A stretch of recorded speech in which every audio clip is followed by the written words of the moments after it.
আরে সবাই, আমার চ্যানেলে আবার স্বাগতম। আজ আমরা গণতন্ত্রের জন্মস্থান গ্রিস এবং অলিম্পিক গেমস অন্বেষণ করছি। সুতরাং এর ডান মধ্যে ডুব দেওয়া যাক। গ্রিস এমন একটি জায়গা যেখানে মনে হয় এটি সরাসরি সিনেমার বাইরে।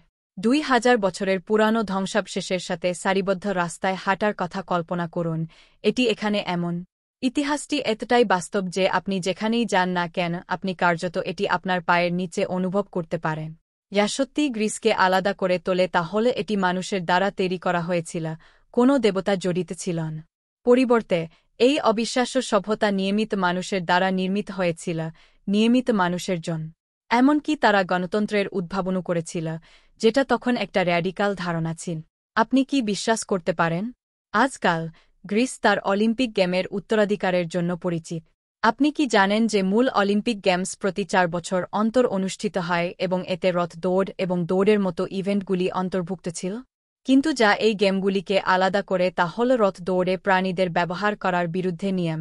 শুধুমাত্র মানুষই সেই ইভেন্টগুলিতে প্রতিদ্বন্দ্বিতা করতে পারে। গ্রিসের এই ঐতিহাসিক যাত্রায় আমার সাথে যোগ দেওয়ার জন্য আপনাকে অনেক ধন্যবাদ।